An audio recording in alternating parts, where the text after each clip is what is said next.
Good evening, everybody. Hello, welcome along to the Rangers Rabble phone-in. I'm not calling it the football phone, the Rangers Rabble football phone-in anymore because somebody told me, Martin, that just sounds stupid. So yes, hello and welcome to the Rangers Rabble phone-in. I hope everybody is well.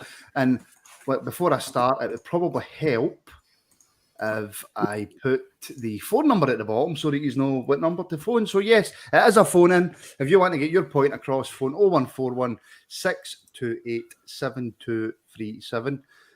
For a change, there is hunters to talk about. We've got Bassey, we've got Matondo, we've got Blackpool, Ramora, we've got the defence, we need more strikers. There's hunters and thousands to talk about. Just before I get to the calls, just before I get to Wilf and Brian, I was contacted by a good friend of the show, Heather, who does a lot of work for the brain tumour charities and stuff like that. It is her nephew Carson's birthday. So I do have to say a big, massive happy birthday to Carson. And I'm pretty sure that Wilf and Brian will now join me in saying happy birthday to Carson, who's happy birthday to you. Absolutely, Carson, happy birthday. I'm not singing. I'm not singing. Couldn't hold a tune about the handle on it. Absolutely no singing. I just want to double check, by the way. Yeah, he's 6 on Sunday. There we go, 6 on Sunday. Yeah, a big massive. Carson, on the subject of happy birthdays to Martin for Monday. Carson, your birthday's the day before the gaffers. Oh, so it is. So it is. I completely forgot. So it is. That's really bad, isn't it, that you forget it's your birthday? Well, see, the issue is, it's my daughter's birthday on the 22nd of July. So ever since she's been born, my birthday doesn't really matter anymore. It doesn't count. Plus, I'm getting really old. Okay, that's enough about birthdays. Move on, please. Thank you, caller. Quickly move on, So if everybody says happy birthday to Phoebe, then that will do me nicely. Also, just before we move on, I don't know. I know there is some people that watch that aren't on Twitter. I'm not sure if it was on Facebook and Instagram as well. But John O'Byrne and the John O'Byrne Foundation, Wolf, I spoke to you briefly before this, done a fantastic thing. A young boy who has been dealing with cancer for a good few years. The John O'Byrne Foundation managed to set up a meet and greet with his hero Ryan Jack, which I thought was excellent, classy touch. Oh, that was fabulous. Really, really classy. I watched it earlier on this evening.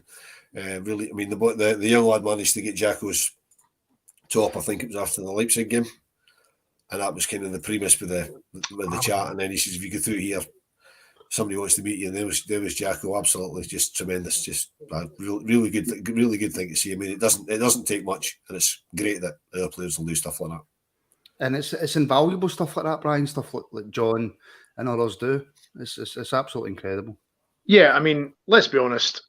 To meet a first team player in person like that, nobody gets not nobody obviously, but it happens very, very few times.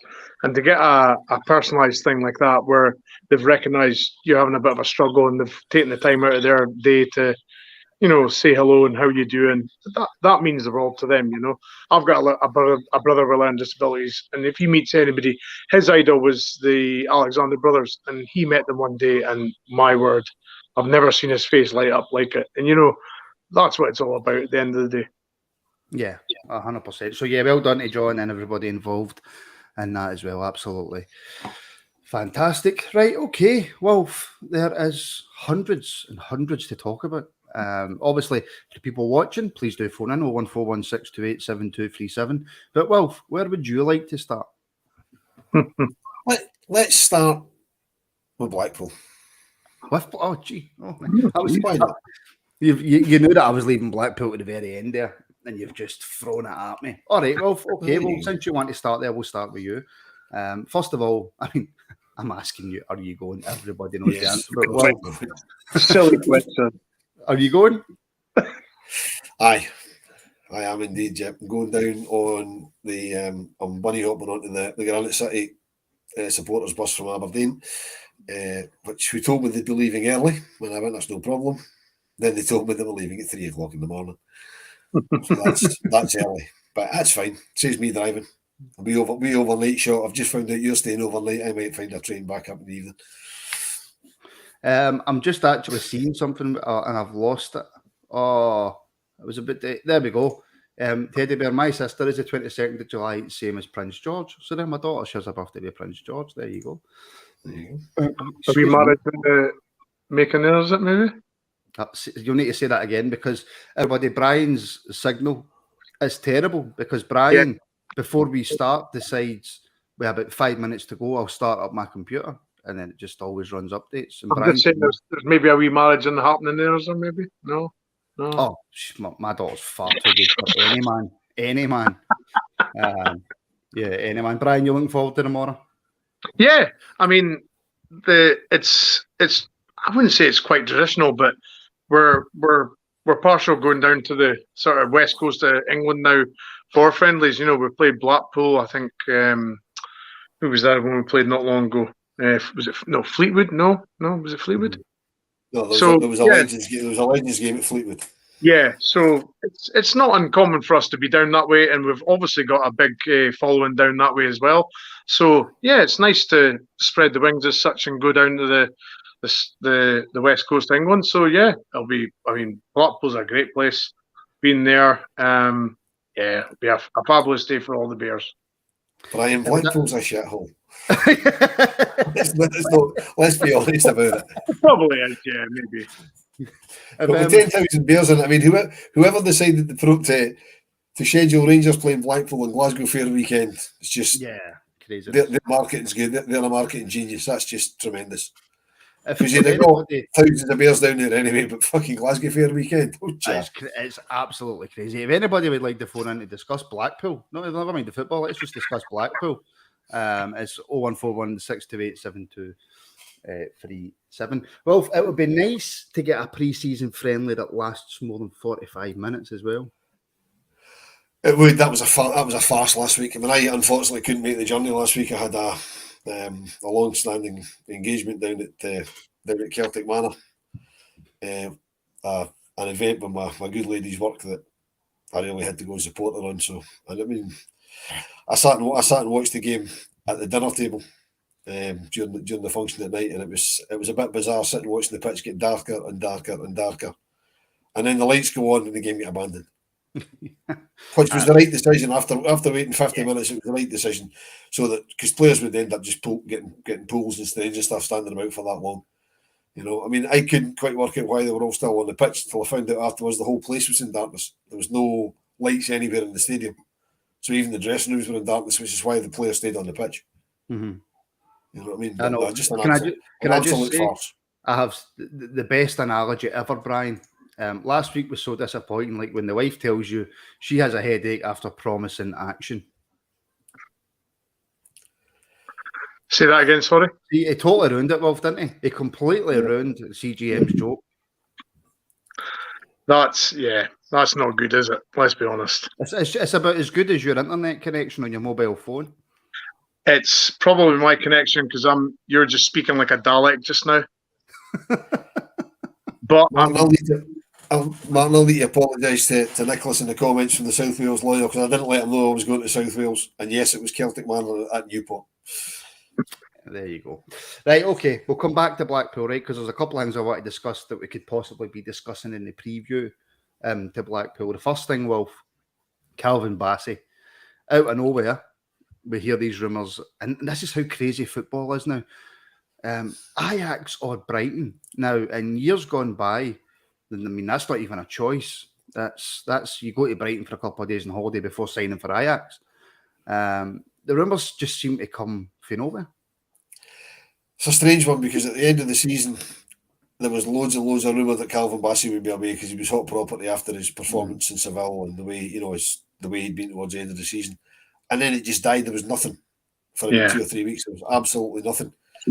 And like you say, this week out of nowhere, whether it's people putting 2 and 2 together and getting 22 because Ajax have just sold their left back and Brighton have sold their left back and they're both getting pots of money for them.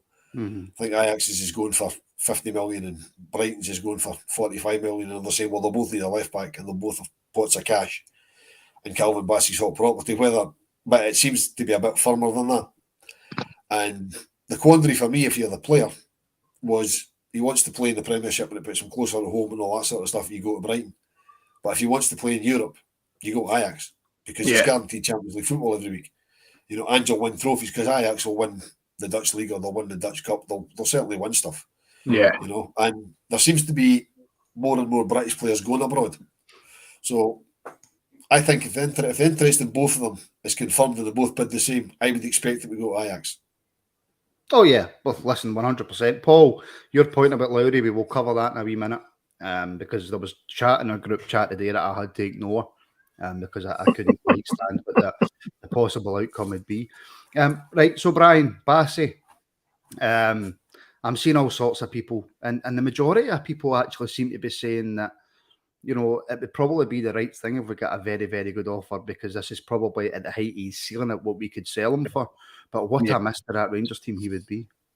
Yeah, I mean, there's probably an argument for we've done this maybe a season or two too late, as in, you know, players peaking, you know, at their value. We could have sold a lot of guys right after we won the league. You know, there was lots of people saying, well, the team needs to refresh now. But yeah, I mean, if the sums of money that they're speaking about come in, I mean, it's no, you can't turn it down.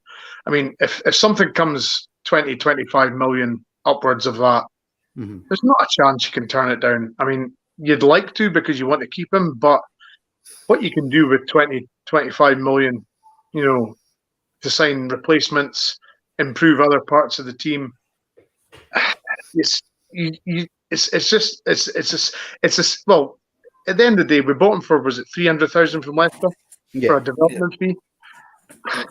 If the sums of money are correct that we're not going to accept anything less than 20 million, then that's just that sums of money you just can't say no to, and it's going to further develop the squad.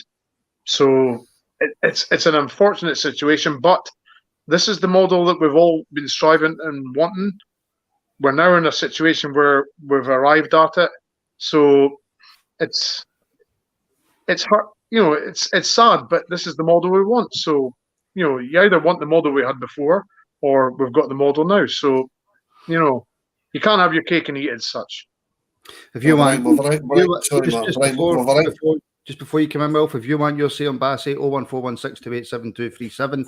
We've not had a caller yet. We've been going on 13 minutes. Normally, once we get the first caller, then we get a lot more. So get your call in. Sorry, Wilf, carry on. Sorry, so Brian, you're right. We've arrived at that point where we say that's what the model's got to be, but we'll have to make sure that it's a proper one, and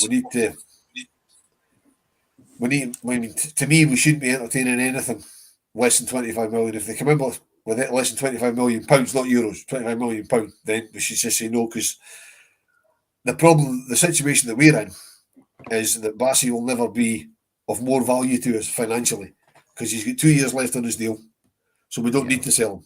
But if we let it go till Christmas, he might be brilliant in the Champions League if we get there. But he's only got 18 months left, so you won't get the same money for him. So now's the right time to sell him at the optimum time. But we can't sell him on the cheap because, to me, it should be 25 million or don't speak to us. And the good thing is, if the interest is solid from two clubs, then you just say to them, look, you're not going to pay it. They will. We'll speak to them. We're not speaking to you. Yeah. If neither of them are prepared to pay it, then we've got a bit of an issue. But he's a quality player. So he won't be of any more value to us than this unless he signs an extension, which I don't think he will if he's looking to leave. And let's be honest, if somebody comes in with that sort of money, there's not a club in Scotland that can turn that kind of money down. No. Absolutely. No, but we do have our first caller of the night. Caller ending 506. How you doing? Welcome to the Rangers Rabble phone in. No bad, no bad. What's your name, sorry?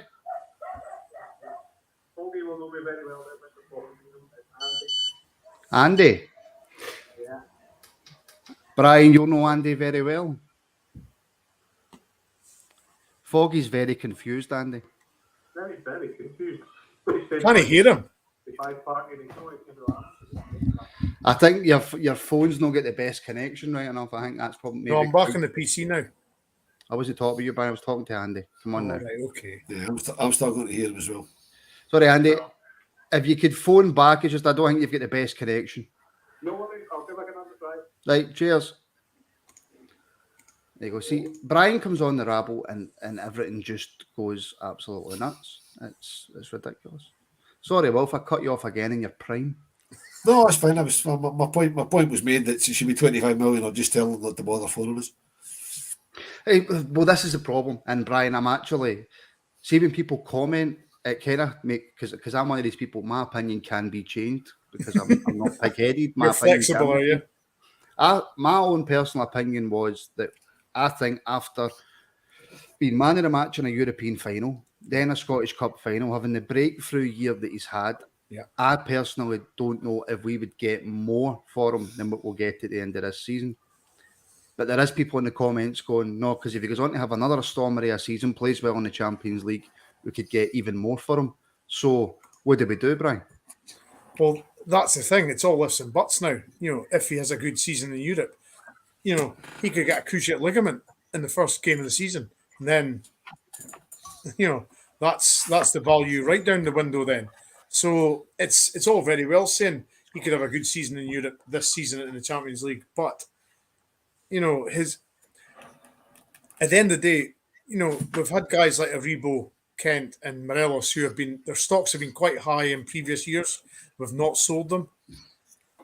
And my worry now is that obviously Goldson signed his new deal, but we've got Kent and Morelos with a year to go now.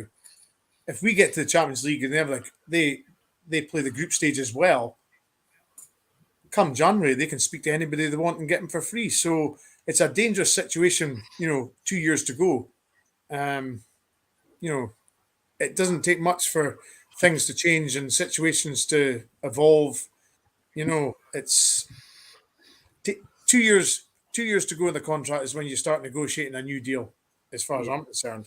And we've unfortunately succumbed with Aribo was he got a year to go? So, that's one of the three that's got a year to go, the key players away, because I would say the club's in a weaker situation because of the current contract situation.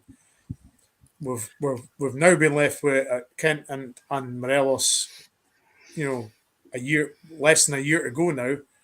So I think I said in the last pod, we've got to get those two either signed up or, unfortunately, it could be ta soon because we can't afford these guys to go for free in January. It's a precarious situation.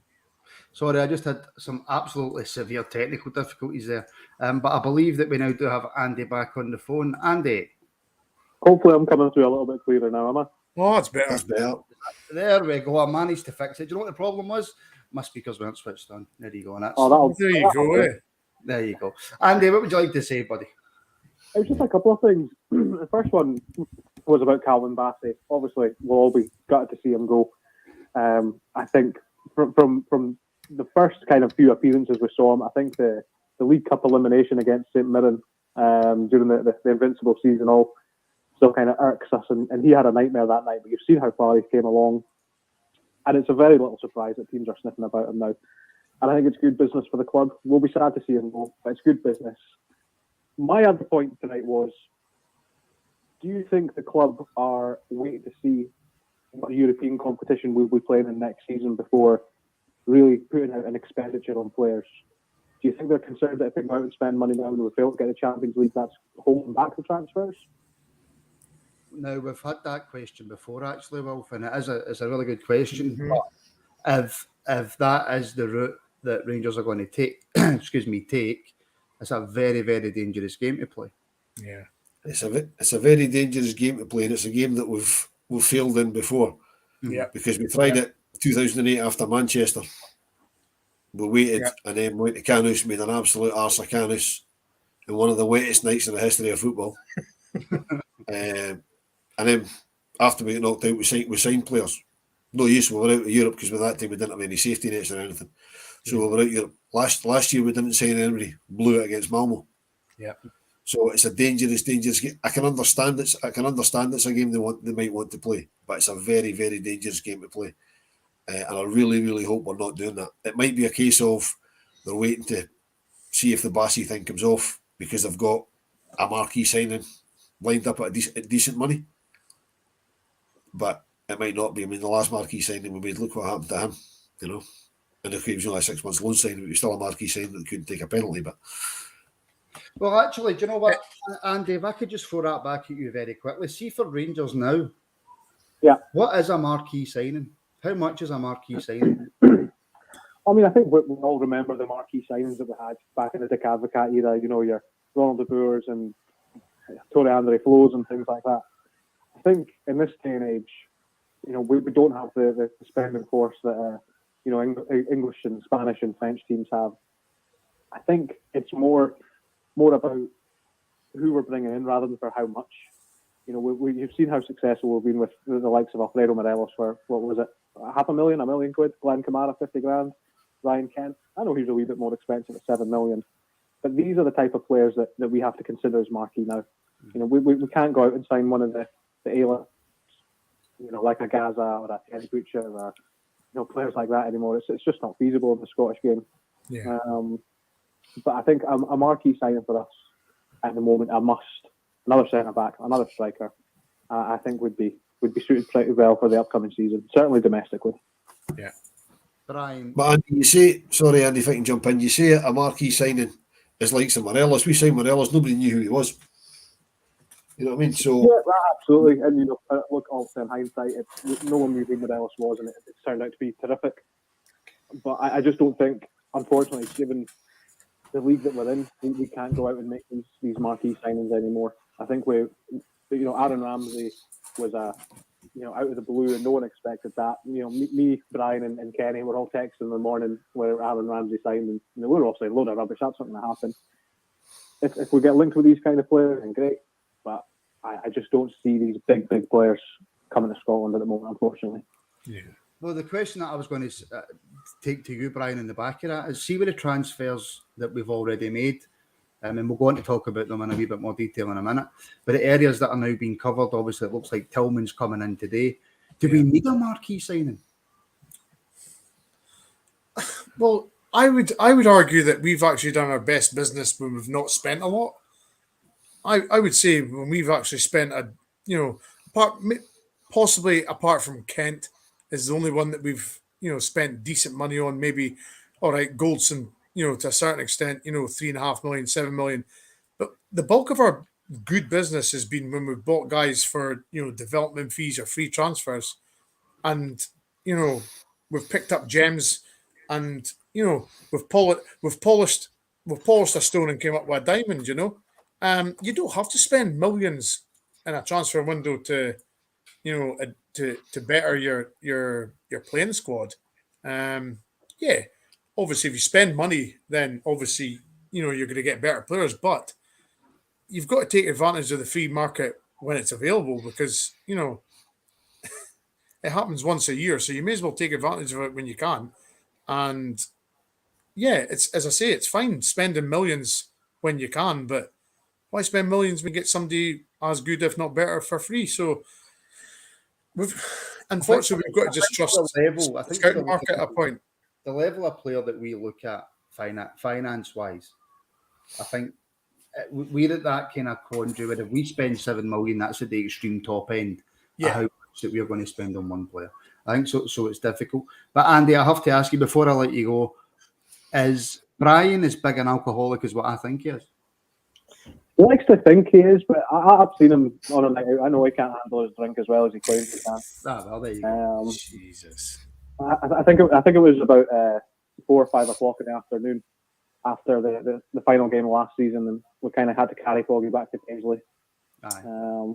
What a heap of rubbish. That makes sense to me. I seen him in the semi-final. I seen him in the Hibs semi-final, so I know what you're talking about. Andy, mate, listen, thank you so much for the call. I really appreciate it, and I hope you phone in again. Aye, absolutely. All the best, boys. Cheers, Andy. Cheers, Andy. See ya. Right.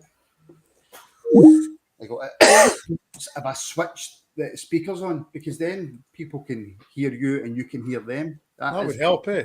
There's 2 comments I want to get to. Firstly, Davey 1642.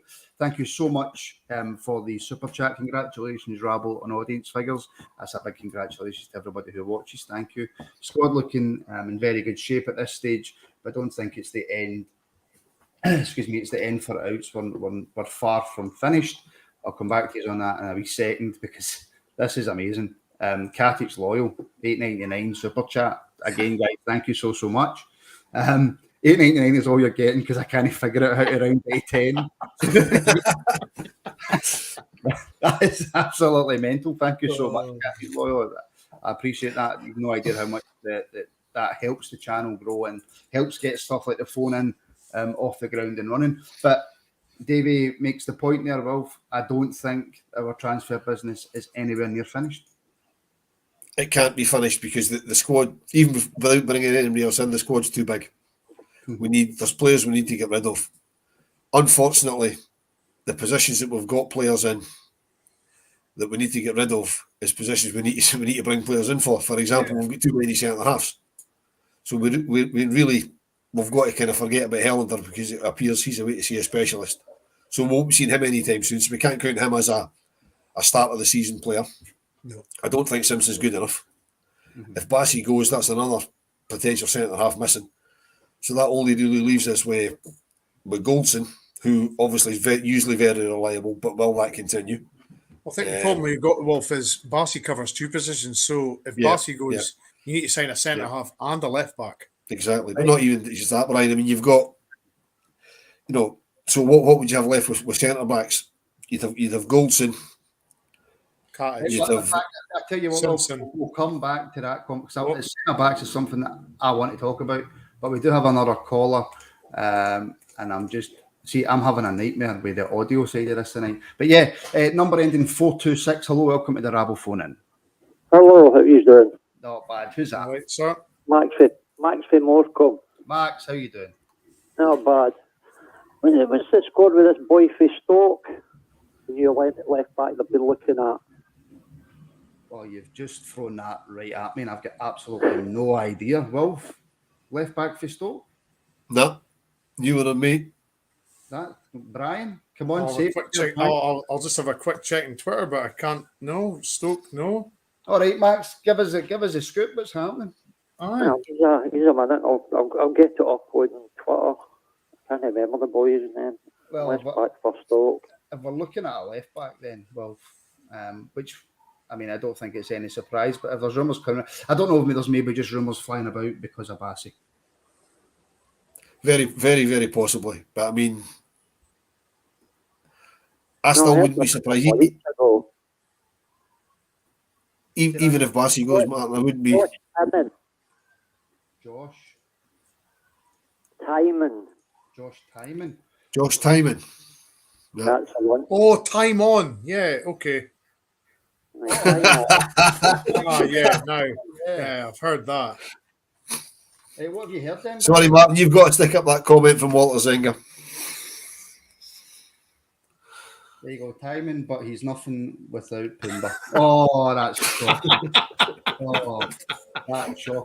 Hey, well, Max, I haven't heard about this, mate, so I will pass it over to Brian because Brian's now pretending that he. No, I've seen the link, but I've not heard anything about him, so I'll let him carry on. No. That's all I want to ask. No, Josh Tillman. No, he's not somebody that, I mean, somebody put this on the other day when we were linked to 2 or 3 players, and I don't know if you're the same, Max, but see every single player that we've been linked to, I've never heard of him. No, Tillman is quite a good player. I've watched a lot of the English football down here because I stay down here. Okay. He's quite good. I don't think. What style is he? What style is he? Pardon? What style does he play? Very fast forward. It's very similar to Bassey. Mm-hmm. Okay. He likes a run and a cross. Well, since we don't know anything about him and we can't answer your call, which is what we're here to do, because we're all idiots. Max, what's your thoughts on Bassey leaving then? How does it sit with you? Well, he's his highest ever value, so they may as well sell him now because he's not going to go up in value, even if he has a good European run. I don't think he'll hit any higher at the moment unless he goes to somewhere like Ajax. Sorry, can I cut across the collar, Martin? With breaking news, Malik Tillman has just joined Rangers. Oh. Thank you.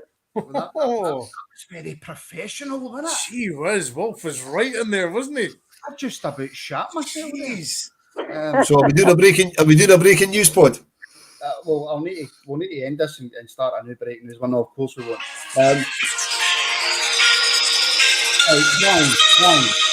Brian, right, aye, we don't need to hear it. There's somebody on the phone, for God's sake. That's just I know, turn the crap off. I know. Fucking hell, first time I've ever get through, man. I'm getting fucking shitey music. I know, Jeez, oh. I'll set Max on you. There you go, Max. You can react first then on the Rangers Rabble to the breaking news that they've signed Tillman. Oh, he's a good player. Absolutely fantastic. Some build as well. He's a big boy. Yes. No, he's... I remember, I think he came on in one Champions League game. I just happened to be watching. Barcelona it was last year. That was the one. That was Was the it? one. Aye. And I played with him last year. I think he came on about the last half an hour. He did, and he didn't look out of place. He looked cracking. He's a big boy. And what I would say is that Max, is that you joining the Rabble Loyal? I've been watching you since you started. It's just the first time I've ever opened my gob when you phone. Your phone thing, so I thought I'd phone up. What I'm saying is that your dog in the background? No, it's my dog. It's a cat, Max. There you go. It's Wolf's dog. Oh, the cat market. Well, it's either Elaine's dog, my dog, Wolf's dog, Brian's cat, Well, tell me all mine. or now Max's cat. There you go. Uh, Listen, Max, mate, I apologise that we were pitiful at answering your questions. don't worry about Martin, before Max goes, can I ask him a question? Yeah, Max, Wolf wants to ask you a question. Go for it, Wolf. What? You going to Blackpool tomorrow, mate? No, I can't get a ticket for it. It's a pain in the arse because it's just... Oh, nightmare. I thought it would have been handy for you. A couple of the security guards I know down there that does the security for the fat bird, they can't even get the freaking ticket. No. Oh. That's anyway, whoever's on, get down the war, enjoy yourselves. It'll be a good day. I'm hoping. Brilliant, mate. There you go. Max, mate, thanks for phoning in. I appreciate it. Right, guys, thank you. Cheers. Bye. Cheers, Max. Cheers, mate. Well, there you go. So There you go. It's Tillman signed, Brian. Very, very exciting. Obviously, look, we're live on YouTube now. I'm just also looking up all the details. So we'll people in the comments want to send us in any details they're getting through. But yeah, Brian, what a signing. I mean, I didn't appreciate that he'd played against Barcelona in the Champions League for Bayern. I take it it's, from what I was reading earlier, it's a loan with an option to buy, but Bayern's got an option to buy back. Is that correct? It's a year with an exclusive option to buy. So basically, if they're selling them, they're only selling them to us. Right. It's an exclusive option to buy at the end of the year. It doesn't say anything that I can see about Bayern having the option to buy back, but I have heard that's in the contract. Oh, but that's fine. If we get a couple of years out of him, he goes back to Bayern. That's fine. We double our dough. Happy days. Yeah. But that also means, Wolf, then if it's an exclusive deal, that we would still have to match Bayern's evaluation of him. It's not like you loan them and there's a set fee you're going to pay at the end. No, the exclusive, the fee will be set already. They haven't said what the fee is, but the fee will already be set to buy him. Right. But it will also, I'd imagine, there'll be a fee set for Bayern to buy him back after a specified period of time if they so wish. Right. We did the same way. We did the same with Zach Rudden. When we punted Zach Rudden, we've got first dibs to buy him back if we want to buy him back. Yeah. What's your thoughts then, Wolf, on Tillman himself? Coming from Bayern Munich, he's not going to be a bad player, is he? Bayern Munich don't put idiots out playing against Barcelona even for half an hour. You know what I mean? So happy enough. Just before we come back to Tillman, Brian, the Blue Baron, is what everyone's talking about. And the trouble is now that we're stacked in the midfield, so somebody's missing out. Does this really mean bringing in Tillman that either somebody's going to miss out or somebody else is going to be leaving? Well, I think this has been a bit of a hot topic in our chat, isn't it? I mean, a lot of us have been very much promoting the likes of McCann, Lowry, etc. for getting a lot of first team minutes.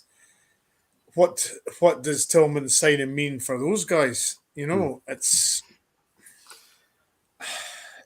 very difficult to say. you'd like to think it's not going to affect them, but I mean, if you're signing a guy from Bayern Munich, well, with all the best will in the world, there's not a youth player going to get a game ahead of him. So it's, I dare say, if this signing happened earlier, probably Davis or Arfield wouldn't have got their year deal. It's difficult. Yeah, we're stacked. But the thing is, we said we were stacked last season for squad numbers wise, and look what happened. We didn't have a striker for the Europa League final. So, suspensions and injuries.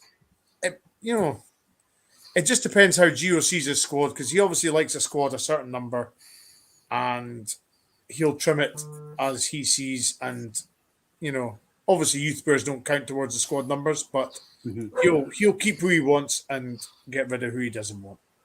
For anybody who wants to phone in and maybe have their and as I drop my microphone, we're having some horrible technical difficulties tonight, folks. If anybody wants to phone in and get their point across about Tillman, it's 01416287237. What that might mean for some of the midfielders at Rangers, and of course, well, the elephant in the room is Alex Lowry. Somebody who, usual viewers will know my opinion, so I'm not even going to go there. Somebody who I think should be in and around the first team, get plenty of games this season. My hope is that we don't have that much a bloated midfielder. It means that Lowry again has to maybe go out on loan or settle for very limited appearances. I think I can't see. I mean, I've seen stuff on social media the last kind of few hours that Alex Lowry might be going out on loan. I don't know where that came from. I can't see any credence in that at all. I mean, go back to what I've said on several occasions since the rule came in, with 5 subs. It's ideal for having players like Alex Lowry in the team, because hopefully with this additional firepower we've now signed with, guys that will take a shot at goal, like Tom Lawrence, who likes a shot at goal, and Tillman, who's going to score you goals. Hopefully, we put teams away first hour of a game, and we can bring on guys like that. We can use the 5 subs. We can bring on Alex Lowry's and Charlie McCann's, give them some time, and it doesn't matter if they make mistakes, because the game's done anyway. Yeah. And then because they're used to the first team environment, we can play them in the lower, that's kind of the lesser cup games, or against like Ibrox against St Mirren or St Johnstone or teams like that. Yeah. I mean, if we put Alex Lowry out on loan, I don't really see what it would achieve, unless he went out on loan to a Hearts or a Hibs or a Dundee United, or somebody that's going to be kind of up the top reaches of the league, and I don't really see that happening. No. Brian? No, I mean, it'd be absolute lunacy to send Lowry out on loan. I've already had my piece on the goalkeeping situation. Re-signing a 40-year-old ahead of McCrory, to me, is just no. I've never agreed with that situation, but we're here. It's happened. I don't think that sends the right message out to Alex Lowry. I mean, every time he's came on the park for Rangers, he's smashed it. He's done well. I mean, I really don't know what Rangers are wanting him to do. Dribble through the whole team, score a hat-trick every game before he gets a start. I mean, what more can you ask for a youth guy to come on and do what he did, when he did play? So no, just give them. Barcelona's not shy in giving 17-year-olds a game. So why are we sort of dithering and dathering about a 19-year-old? Don't start taking my rants. Right? But Brian, the difference is with the likes of Barcelona and Ajax giving all these young guys a chance, right? They're giving guys that have already played for their B team a chance, right? Now, their B team plays in the 2nd division of their league. Correct. Our B team plays in the 5th division. Correct. That's the difference. They're up against proper teams. If you like, we're playing plumbers and joiners. You know what I mean? Yeah, I appreciate with that. With the greatest respect to any plumber and joiner that's watching. I appreciate that, but at the end of the day, if they're playing well for the B team, where else is there for them to go? So you've either got to bite the bullet and give them a chance, or you flog them. So Lowry is more than looked accomplished when he came on the park for Rangers. give him a chance. Right, we have I think- Ian I think Ian there's Ross on the so- phone, Will. So I'm going to Right, bring okay. in Ian and then Okay. I'll come back to you. But Ian, before I bring you in, I did hear just before we started there that the show was on in the background. So if you could please mute that. It's muted now, Martin. There we go. Okay. Spot on, right, Ian? What's your thoughts? Tillman, Lowry, defence, attack. Go for it. Well, I agree with you guys to a certain extent, but I think it's all down to squad rotation. Yeah. Oh, have we lost Ian? No. I think we might have lost. I tell you, see when something goes wrong, it just goes wrong, doesn't it? They turn to game this season. Oh, he's still there. Well, if you do proper squad rotation, then all these players will get their chance. Yeah. I apologise, Ian. My speakers are going mental tonight, so I missed half of what you said. So I'll pretend I never missed it, and I'll go bragging. That's an excellent point by Ian. Squad rotation. Yeah, I mean, at the end of the day, we've got a League Cup, we've got a Scottish Cup, we've got a League campaign, we've got a European campaign. That's 4 competitions. So there's more than ample chances, as Ian says, to rotate the squad, play certain players in certain games as GOCs. But Brian, you want some consistency for your team throughout the season. Yeah, So yeah. I mean, Yeah. if you're wanting, say, I don't know, Lowry to get 25, 30 games, you're wanting Tillman to get 30 games, you're wanting Lawrence to get... All these guys are only going to have that opportunity. So if you have got a bloated midfield like we have right now, it does mean that somebody is going to miss out on a lot of games. Possibly. Now, Oh, possibly that I guy don't might know, be guys, David. Can you see Rangers loaning Lowry out to the likes of Hearts, Hibs, or Aberdeen? No. Wolf? And have him scoring goals and helping them up the league when we might struggle. That's the sort of level of team. That's the sort of level of team that we should be loaning players to, but not Alex Lowry. We shouldn't be loaning him out, because if you look at what that other lot have done in the recent past, they've loaned players out to like Aberdeen and Hibs, who have run riot against everybody else and can't play against them. That's why we should be loaning players out to rival clubs, because they can cause, for example, they can cause Celtic problems, but they can't cause us problems because they can't play against us.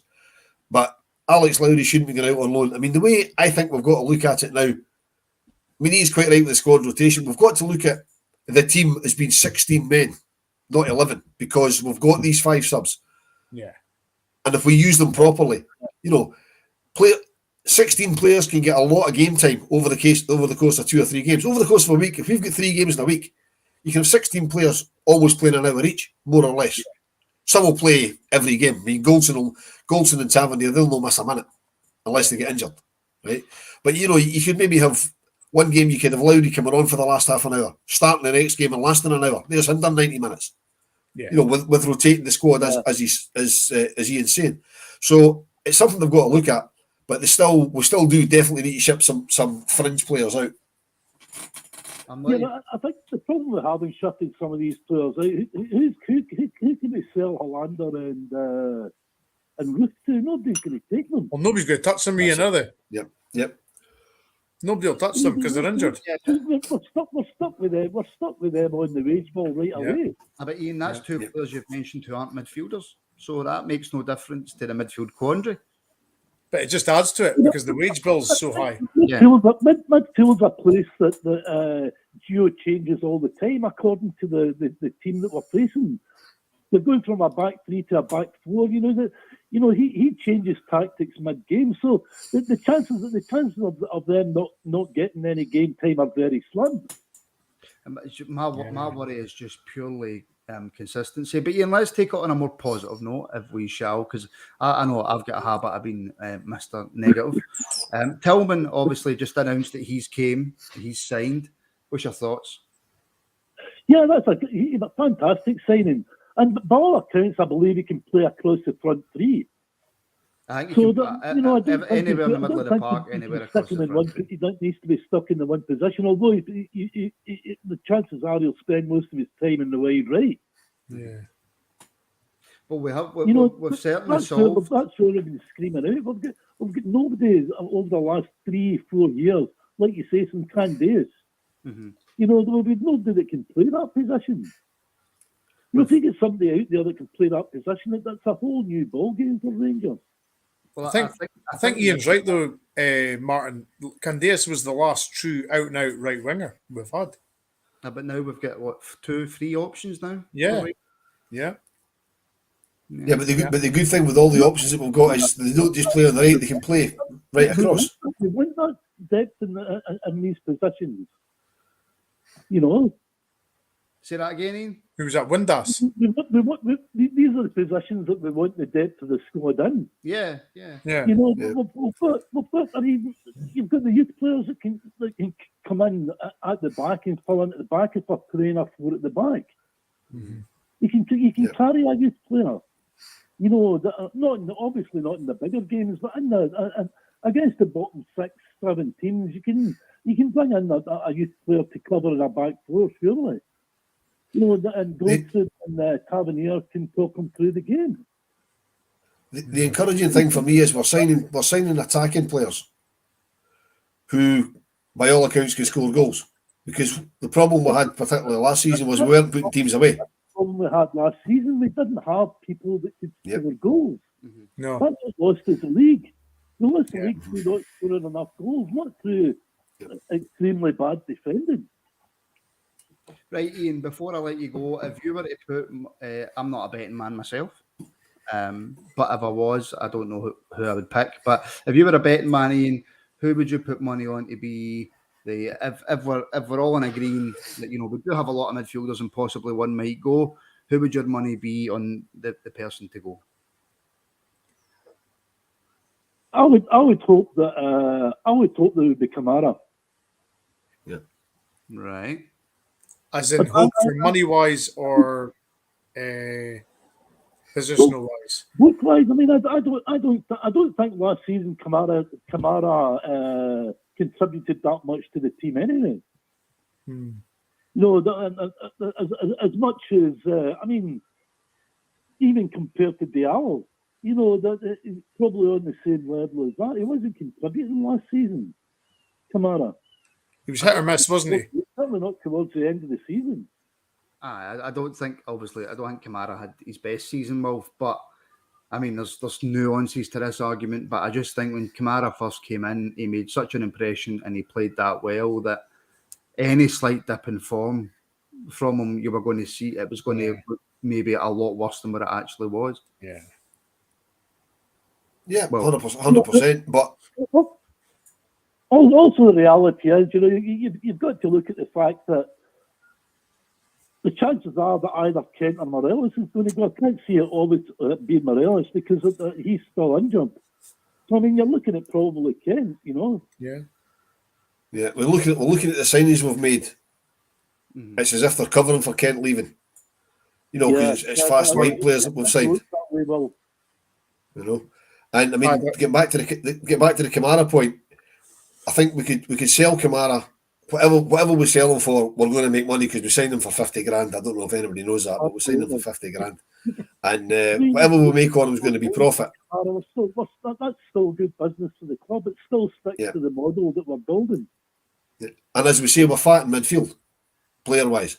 So we're not really going to miss the body that much. There's other players there that can do what Glenn Kamara does. So we're not going to miss it. I mean, at the moment, we'd miss Joe Aribo because of what Joe Aribo brought to the team. Hopefully, one of these new signings guys. Till we see what they can do. Yeah. But if Glenn Kamara was to leave tonight, there's guys here that could play tomorrow to do the same job as him. To sign a new contract, he was never going to re-sign. We had to sell Aribo because he wasn't going to sign the contract. Yeah. 100%. I'm not even going to go back into my story about Aribo because he made me look like a right idiot. Ian, mate, as usual, top quality. Thank you very much. Cheers, okay, guys, great to talk to you again. Bye, you as well. Cheers, pal. See you later. Cheers. Bye. Yeah.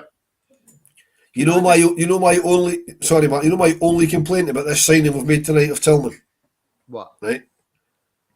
Looking at the Rangers stuff, they've put his squad number in his picture in the press release picture, right? Mm-hmm. What's his number? Why have we got a first team squad player number 71? What is that all about? It might mean something number to him. 71. Well, 37 meant a lot to Arfield, didn't it? even 37 grinds my gears. Yeah, But well, 71. it meant a lot to Arfield, didn't it? Yeah, because it was a pal of his It's he played his mate, with in the youth leagues and all that stuff. Yeah, So I get it that. might mean something to Tillman. You know what I mean? I don't know. It's just something that I'm an old Rangers now, Brian. It's just something that annoys me. Yeah, It's just something that annoys me. You certainly would like Italian football because they have 99, 91, 88 and stupid numbers. I remember when Aberdeen had a player called Hisham Zero Ali, who unfortunately died in a car accident a few years after he left them, and he had number 0 on his back. Yeah.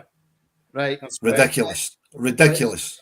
Let's calm the numbers on the 1 to 11, Wolf. Yes. Anyway, let's bring in Jim Kirky. Jim, how are you? Oh, is Jim there? Jim, can you hear us? How you doing? Jim, how are you? Something come talk again, mate. So we'll be on for a wee while. No, Just back my holidays and come back with that horrible virus. But anyway. Oh, how are you keeping all right? Brand new, mate, brand new. I'm all excited to be the Rangers. Just Fuse have stole my thunder there, but I was on there. We've just signed a guy for Bayern Munich, and then we start talking about Glenn Kamara, and no negative, but for goodness sake, come on. We're doing well, and I think I'm going to give a big shout out to Ross Wilson. I don't think he gets much mention. I think he's obviously doing a terrific job. I don't know your thoughts on that. My only concern about the Rangers are now, and I think it was Brian that was kind of hinting at it, is the goalkeeper situation.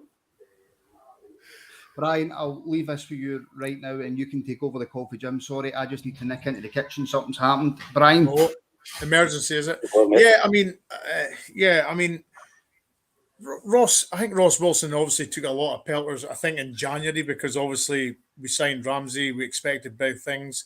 We signed Diallo, who Man United bought for 37 million. So, when you see those two signings, you kind of think, we're on to a winner here. It didn't work out. And I've been obviously very vocal in the goalkeeping situation for quite a while.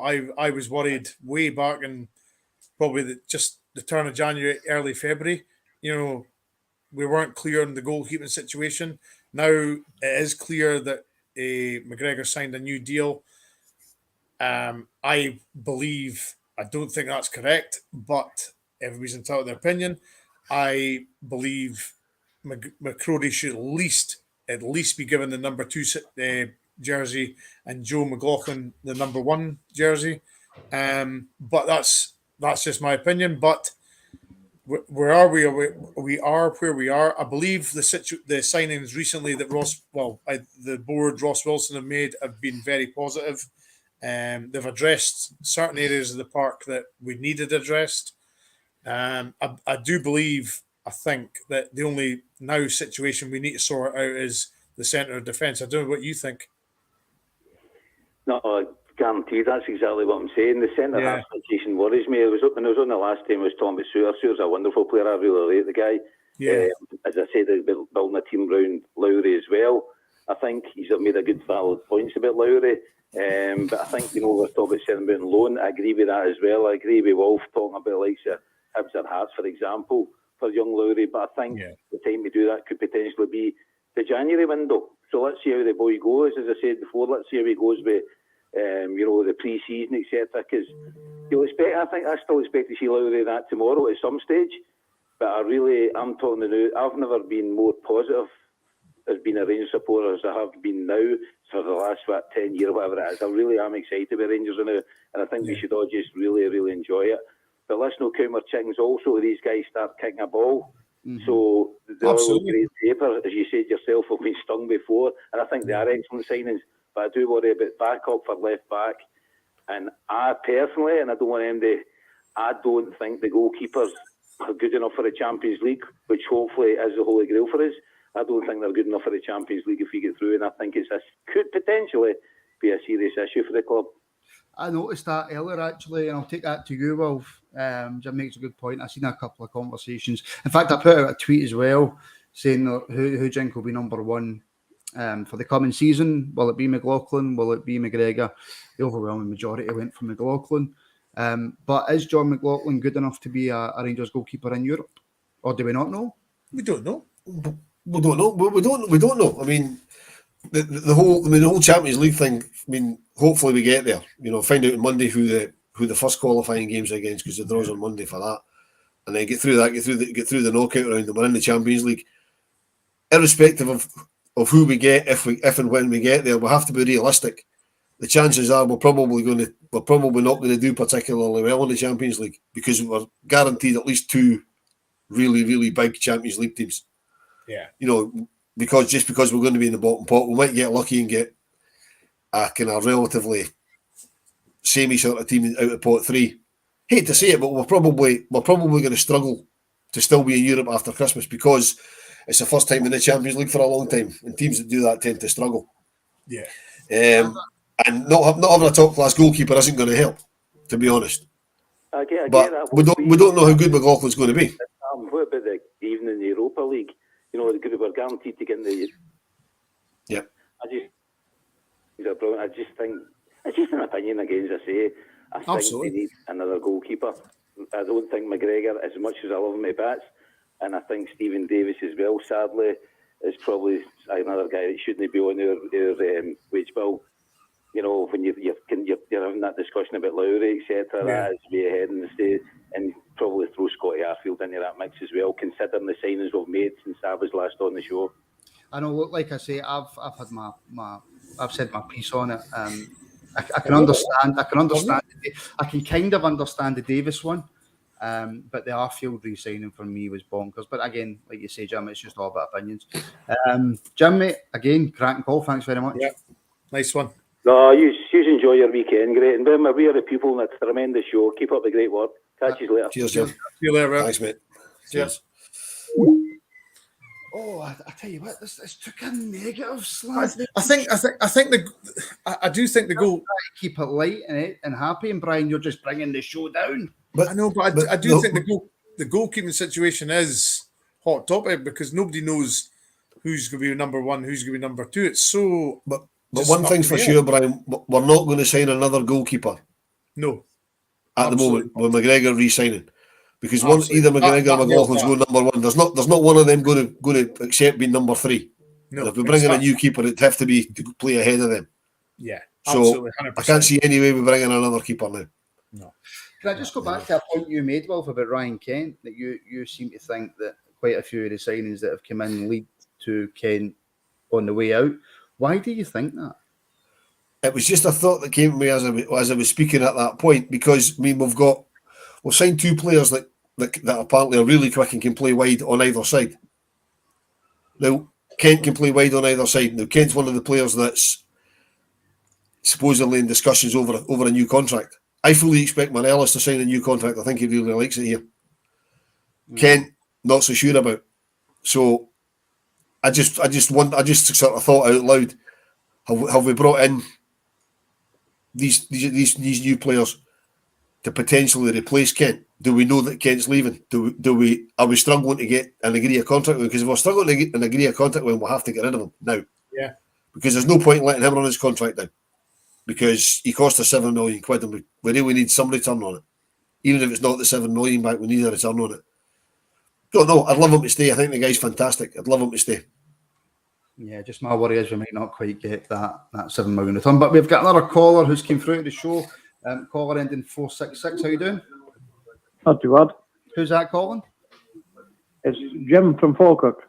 Oh, another Jim. I tell you what, Jims normally make the best points. So, Jim, how you doing? What's your point? My point is, I was wondering if the guys think that Kent will actually sign a new contract, or is he trying to run his contract down to get back down to England? Well, as far as I'm aware, Brian, and I'm usually wrong, but if you could, Jim, if you could just mute the show in the background, please, buddy. I'm just getting a wee bit of, Right, buddy. I don't like to hear my own voice. It's horrendous. Kent's very, very settled in Scotland. His girlfriend lives in Glasgow. Yeah. All that palaver, blah, blah, blah, blah, blah. Yeah. Is he running his contract down, Brian? Or is it just a case of Rangers just taking their time over this? I don't know. I can't think of any other reason, to be fair. Well, Would they want to be down the same road as what they went with Connor Goldstone on this? well, that's what I was just about to say. The club from the very moment that Goldstone's contract situation was raised, were comfortable from the very start till the very end. They were never worried. They were never bothered. And Connor Goldson signed a new deal. Now, do I want that to happen again? No, because that's very stressful. You don't want your best players to be running down his contract and then signing the very next day. Wants Kent to stay there, Of course they do. I hope they would. Boys that come in as replacements, but I don't think any of them are Ryan Kent, to be honest.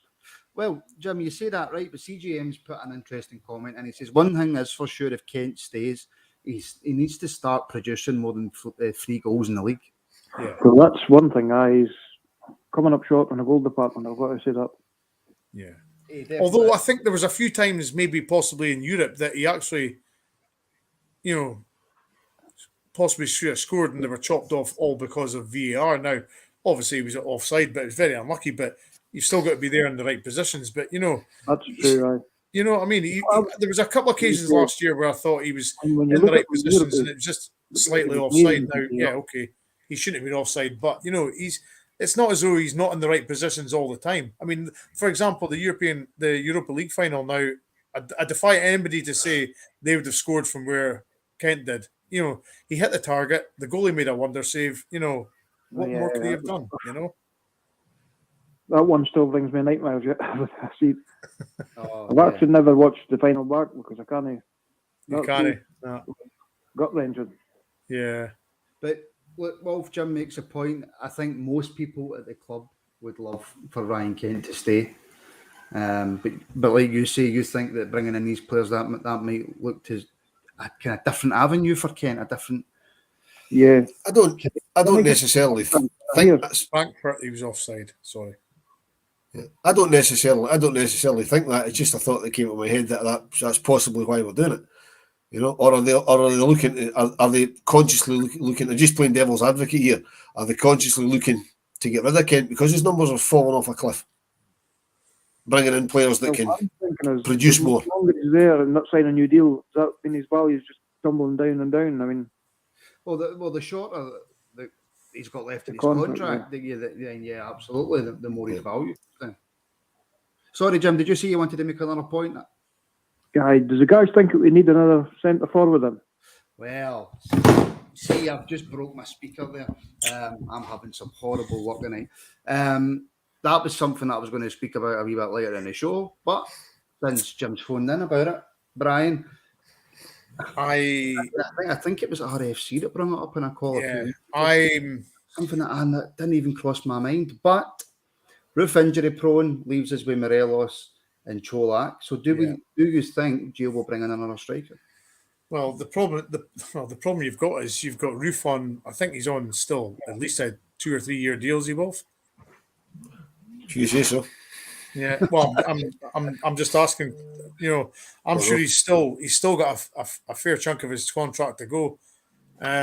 It's not ideal, the situation with Roof, because obviously he's not very reliable, can we say, in the status. The thing is, he'll be on really good money there. It's no peanuts.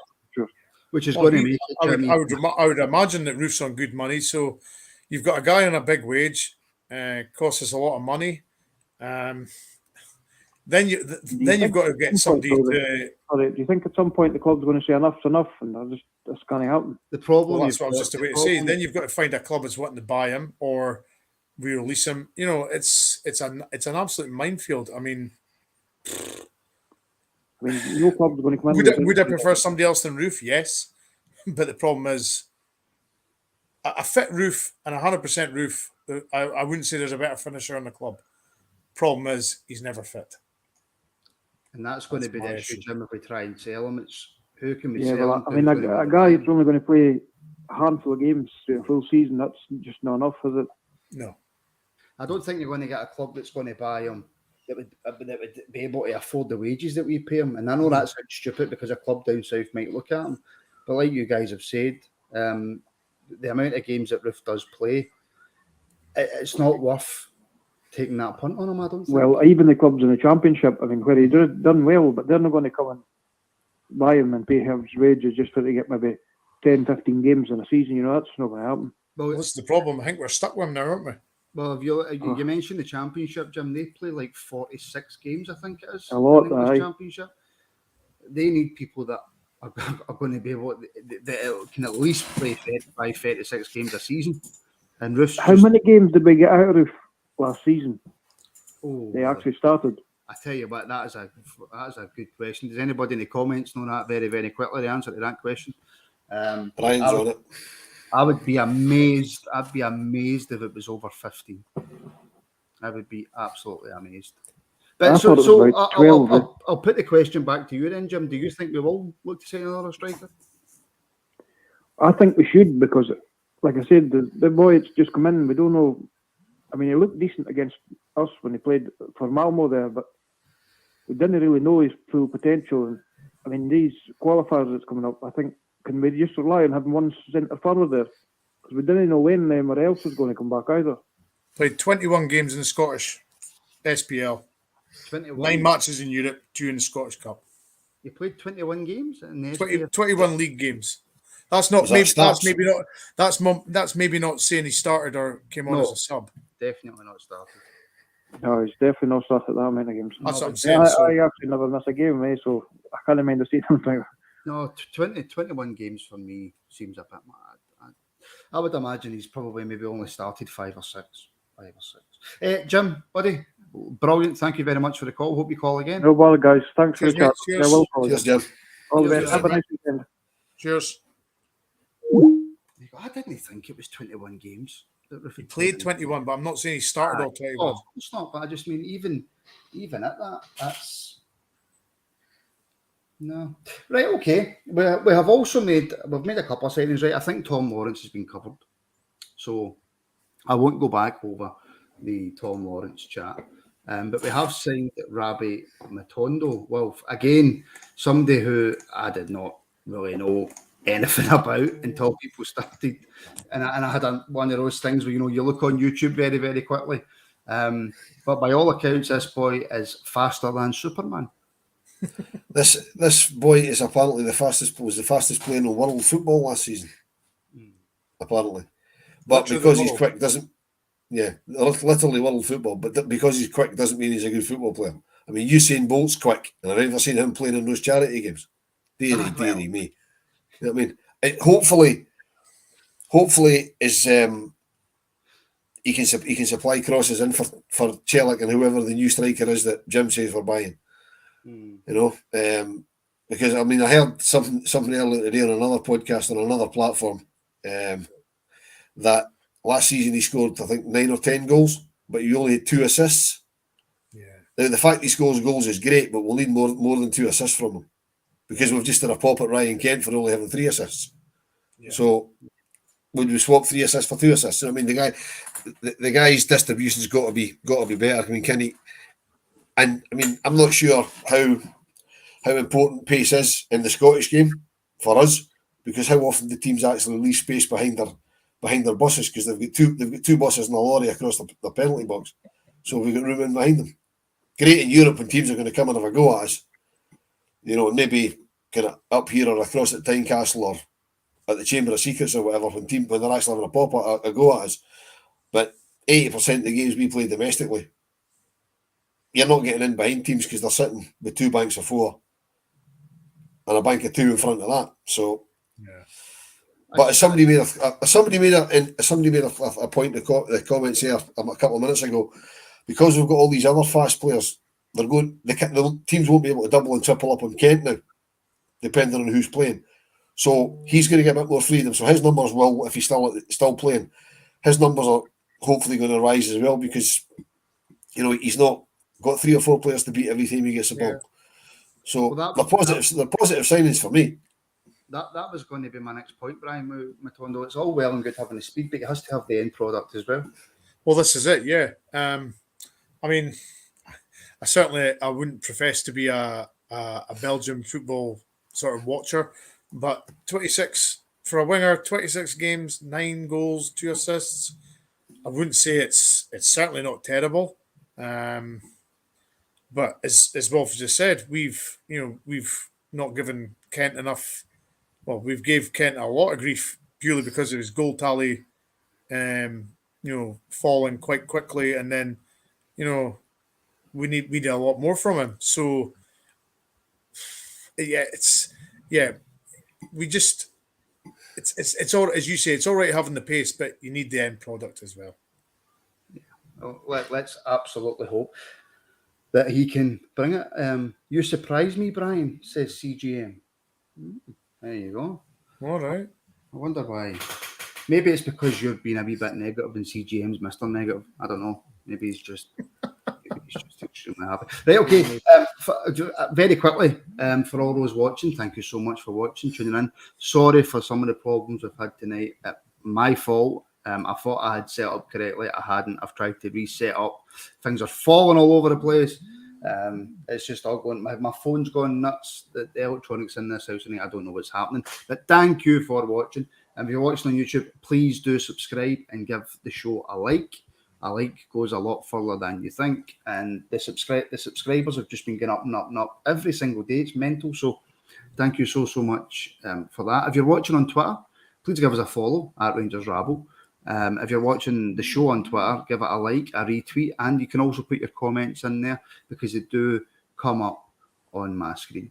Right, just very, very quickly. I dare say he's meaning that, as in we've got Sakala, and Matondo from Belgium. But I don't watch Belgian football, so I have no idea. No idea. Absolutely no idea. I've completely forgot what I was going to say. Thanks, Brian. Sorry. It's completely went out of my head. So we're getting, we're kind of halfway through the transfer window now. Is it halfway through? When does it end? When does the transfer window end? 1st of September. 1st September. 1st of September. So we'll still get well over a month. A few people have been mentioning it in the comments, Brian. A few callers have brought it up. Even if we'd make one or two more transfers right now where it sits, 2 weeks ago we were all unhappy, we were all worried, we were all a wee bit, are Rangers going to do anything? How are you feeling now? A bit more confident, a bit more happy? Brian? Yes, sorry. I mean, certainly I'm more encouraged by sort of age of these guys. They're all obviously guys that have, Tillman's obviously just arrived from Bayern, 20-year-old. Lawrence is 28, is he? Yeah. 28, just away from Derby. All these guys that are coming either are, one or two of them are well established, or like Matondo and Tillman, who are young guys. So they're obviously quite hungry, and they're obviously wanting to prove that who they've left, what they're missing. So I would say it's been good so far. Yeah, obviously it hurt when Rabble left, but we've had bigger and better players left Rangers, so we've got to move on. Nobody stays at Rangers forever. I'm quite positive that it's been really good so far. It has actually. It's actually puckered me up a wee bit. It's made me a lot more positive. Yeah. Well, for a simple yes or no, before we just quickly touch again on Blackpool, just a simple yes or no. Will Calvin Bassey be at Rangers when the transfer window closes? No. There you go. I didn't ask for a yes or a no, Brian. There you go. I'm going to say no. No. Right, okay.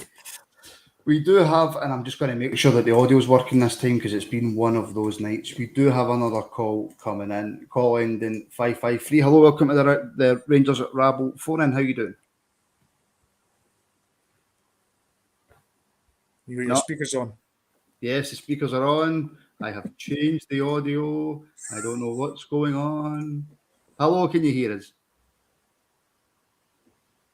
No. My apologies there. Try and phone in again. This has been absolutely horrible. Right, well, so Blackpool, what kind of Rangers team would you be expecting to see? A bit of mix, a youth and first team, or do you think Gio's going to try and cement his, not who his 11's going to be, because I don't think you can really do that in pre-season, but will we see more of the first teamers against Blackpool? I think we'll probably see the starting team being what the second half team was going to be last week in the game that got abandoned at half time. I think he'll give those players the first half. He probably wasn't planning to. I think he would probably have gone out with quite a strong team tomorrow and then mixed it up at half time. Yeah. But because basically the subs last week didn't get on because the second half didn't start. Yeah. I would expect a lot of those players to start. I mean, you'll still get I would imagine Tav and Goldson, you expect them to start. I've got no idea who will put in the nets, no idea who'll start in goal. But I did notice, I saw the squad list that was away with the under 18s to the Pilsen tournament, and I noticed that Budanovskis wasn't in it. I think he still qualifies at that level, so I don't know whether he's with the first team or whether he'll play in the B team game tomorrow, because the B team's playing West Ham, so he might be involved in that, which is a shame. So I'd like to see him get a wee dab at the first team.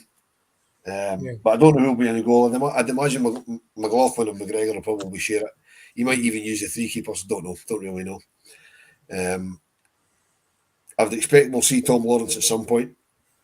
I'd be very, very surprised if we didn't. We won't see Tillman, I don't think. With him just saying tonight. I don't think international clearance will be through yet. No. And the fact that they've said that his first Rangers TV interview's tomorrow at 7:00 tomorrow night. So I would imagine if he played tomorrow, they'd interview him after the game. Mm-hmm. So I don't expect him to play. Yeah. But the other new signings, I'd expect to see them all feature at some point. It'll be one of those games, I think, that the first half will be quite good, be quite a settled team, and then you'll get about 300 subs in the second half. So, I think we'll listen, we're 100% tomorrow going to get a second half. But Brian, I'm no attack. I'm glad you're confident in that. 10,000 beers in Blackpool sunshine all day. You think we're going to get a second half? Sorry, I'll be sober. I'll be one of them. Don't worry about it. That'll make 2 years because Rolf's the same. Well, yeah. That's very, very true. Brian, tactical-wise, I didn't really see much different in that first half against... Oh, God, who did we play in that friendly? Who did we play? Brian. Last week, Sunderland. Sunderland. There you go. I couldn't remember. That's why I was asking. I was waiting for you. Tactics-wise, I didn't see anything different, really, from Gio. No, I mean, it'll be... another news, the new guy they've signed from the City group, this new tactic, is it the tactician boy that's come in, Rolf? The first team coach guy? Yeah. I mean, I don't know what he's... I think Gio worked with him at the City group and maybe in New York. I don't know what difference he'll make. I've no idea. But to be quite honest, it's not. I don't think our tactics were horribly wrong last year. I just think it was a case of we didn't take chances and we didn't finish teams off when we should have. I mean, at the end of the day, if we took half the chances we should have last year, the league was won. But at the end of the day, we didn't take the chances, and that's what cost us. We were complacent.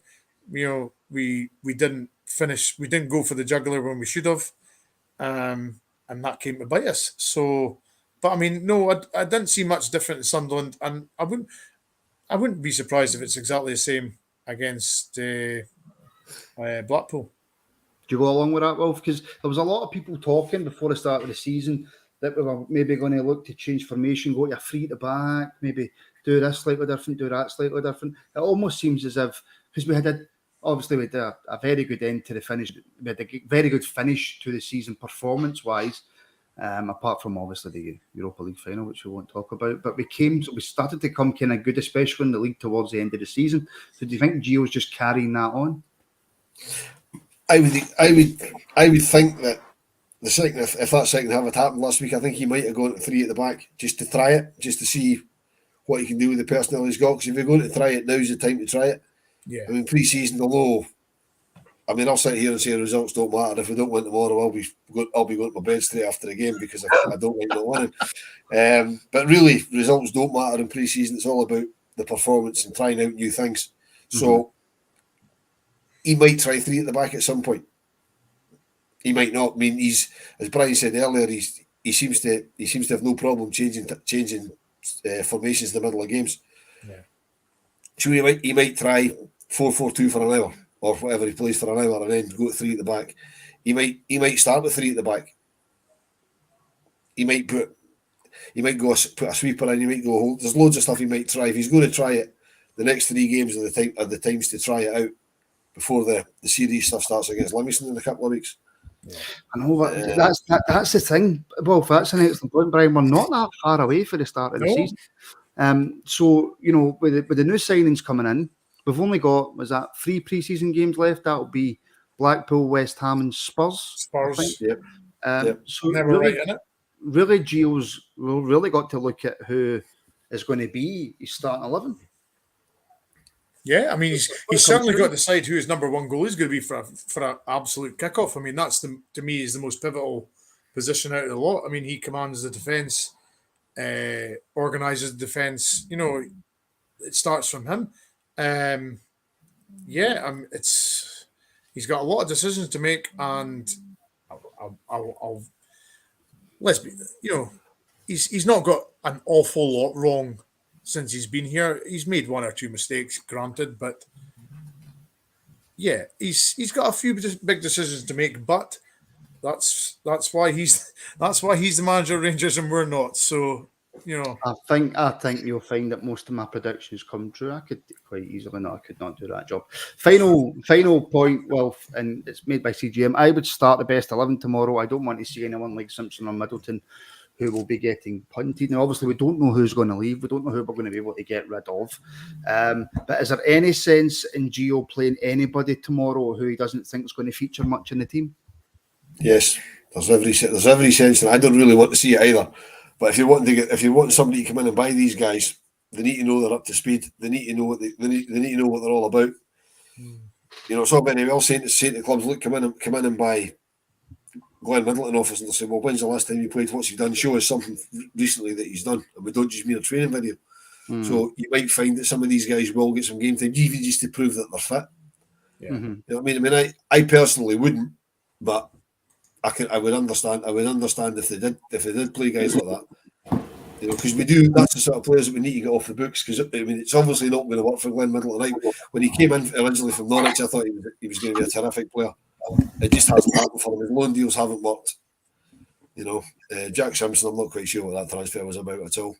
Can we go on to our final caller of the night? It's the final caller, and it is of course the one and only Curry Muncher. Curry, how you doing? Oh, bad, mate. How you doing, guys? Having No bad, you. there on the technical side of things, but apart from that, no bad. But Can you hear me all right?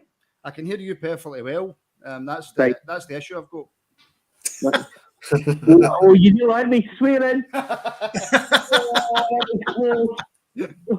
So close. Oh dear. Right, I asked this a question to a few guys, right? It's going up the subject a wee bit, right? That's season tickets allocations been bought out yet again, right? They're all faithful for me, just plugging their money into the team, right? That's a question that I want you to see to answer as honest as you can. Is it time that either A, Ibrox capacity was brought up, or B, a new stadium with a bigger capacity? Right. Well, I'll tell you right off the bat, no new stadium. I don't ever want to move. I mean, maybe that's just an old-fashioned view, right? I never want to leave Ibrox. Well, we've had this discussion quite a few times actually about raising the capacity of Ibrox. Curry's asked you to be honest, so I'll be honest. I'll be honest. I don't ever want to move from Ibrox. It's been my home since for about 122, 123 years. So no, I don't ever want to move from Ibrox. If there was a way we could safely raise the capacity, I'd be all for it. Quite how they're going to do it, I don't know. They can't go any lower, I don't think, because of the water table. I don't know what that means, but I've heard that and it sounds quite plausible. So they can't really go much lower. I don't want them filling in the corners. Certainly don't want them filling in the corners where Stairway 13 was. I'm an old Rangers dollar. That's where the disaster was. We owe it to the people that suffered in the disaster not to fill that corner in. They might fill the other corner in. I don't know how that would affect the swirl of the wind and stuff like that. It's possible why they kept the two of them open. They could do away with the screens and reposition them on the roof of the stand, put seats in there. I don't know how much capacity that would gain us. There was talk a while back you could put a third tier on top of the Sandy Jardine stand. I don't know how possible that is. If any of that's possible, then yeah, fine, do it. it's a major undertaking. I mean, I sit in the club deck and I remember when they built that in 1991, that was a major undertaking and it cost an absolute fortune. And okay, part of the reason it cost a fortune because David Murray sold the steel to himself. But you could probably got it cheaper. I don't know if it would be possible to do something like Liverpool did with their new stand and build the stand around, like build the bigger stand around the current stand and then lock it into place so you're not actually disrupting it too much. But if there was any way they could raise the capacity, then I would say now would be the time to do it because there is certainly the demand. But as for moving away from Ibrox, nah. Before you come in, Brian, let me just come straight back to you, Curry. If the answer is not moving away from Ibrox, then the obvious arguments are going to be, in order for us to increase the capacity, it's going to cost more than what we would get back. I think that would probably be the argument. It's just because of how expensive it seems to be these days to upgrade stadiums. I will maybe safe standing. I don't know whether that's going to work to add any more capacity. I mean, see, the one problem is about extending Ibrox anyway. It's the main entrance is a listed building. Yeah. So you're going to have the problems there right away. As Will said as well, we can't go any deeper. I don't know if any of you guys have ever sat up the top of the stands. But if you get vertigo, you're in for a bit of bother. You add any more tiers to these stands, and it's got to be like playing Football Manager. 100% right, by the way. Sorry, Brian. Just really quickly, and then I promise I'll bring you in, Brian. Curry, what if you were in charge of it all, right? And you were told, right, you've got to go ahead. The cost doesn't matter. What would you make the Ibrox capacity? I'd want it 65. 65? Minimum 65, I think. But maybe, I mean, see, as far as I know, the figures are now, there's still 20, after selling all the season tickets, there's 25,000 people still in the waiting list. Yeah. I mean, I know a lot of the guys, especially the ones that was already got season tickets, they're like, oh, no, can't move for Ibrox. That's all right for them. They've got their season ticket. Yeah. They've got other majors, points and everything. They buy everything. They can afford that. There's people out there that can't afford to buy this, that, and the next thing, and then major points and do different things so they can get a season ticket. There's a lot of people that would love to get a season ticket. They can afford it, but can't get to any games because the capacity is big enough, especially in European nights. I mean, say 65,000 for just about any team that comes to Ibrox. It doesn't matter how low a league or how low the country they play for. Ibrox will still be dealt out. It's a mystery to me, Brian, why safe standing hasn't been brought in yet. Yeah, I mean, as Wolf says, across the Chamber of Secrets, they've had safe standing for, is it 1 or 2 seasons now, Wolf? Possibly longer. Possibly longer. Yeah. So the problem you've got is if you have safe standing, then you've got to displace some people because obviously they don't want to stand. They've maybe sat in their seats for X amount of years. They don't want to move. The other problem you've got is with the old, stadium scenario. I mean, it's probably been a bugbear of Rangers since I would dare say since that mob's stadium was remodelled and it was bigger than ours. It's probably been a bugbear since then. But as Curry was saying, the demand now is just massive for tickets. I dare say if you held up your hand for more than 5 seconds against Leipzig in April, your arm would have been off you. There were so many people looking for tickets for that night. It's just astronomical. And it's certainly a issue that needs addressed. But how you go about it is the absolute $65,000. There's many issues that need addressed across not just Rangers, but across football. Will's had a bit of backlash for something that he thinks needs to be addressed. But Corey, I'm going to give you the final word because that is time up, my friend. Yeah, bother, man. The show's I about to totally finish. agree with Will on certainly one.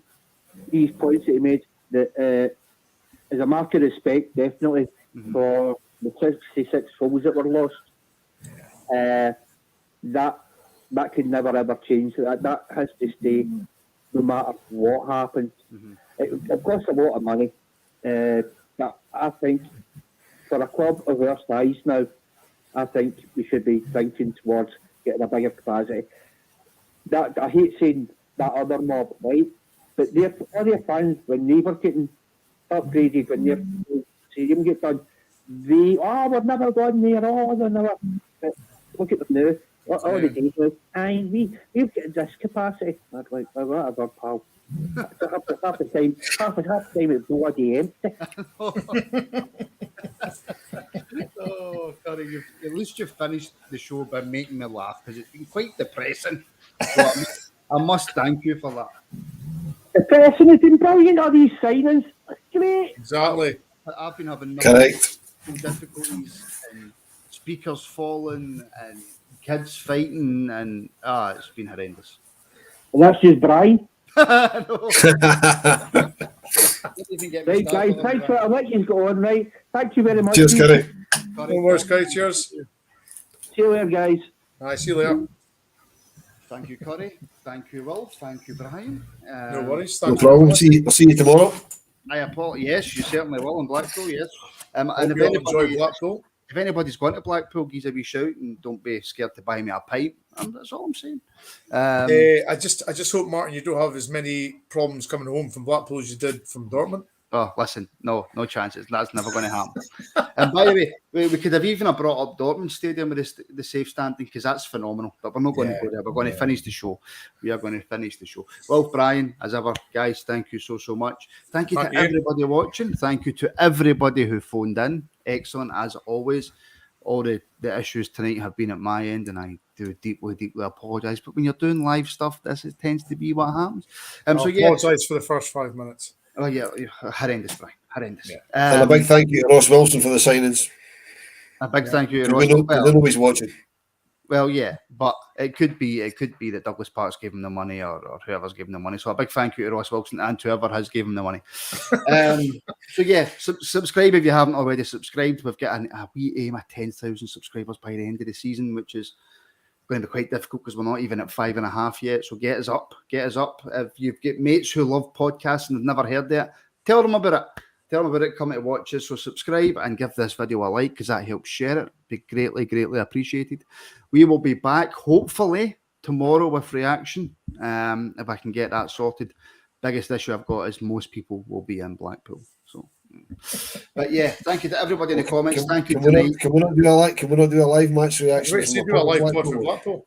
Absolutely not. I'm staying in Blackpool tomorrow night. I will not be Compass Menace, so therefore I will not be able to do anything, and I will not be able to bring any. Wolf could host. Yeah, but I can't do all the technical stuff. Absolutely no chance. Anyway, I'm not talking about my drinking habits. I'm trying to close out the show, gents. Going to just shut up. Good night. So yeah. So thank you for tuning in. Subscribe, like, blah blah blah blah blah. Hopefully we have a reaction show tomorrow. So until then, stay safe, and thank you so much for watching. Enjoy it. Cheers.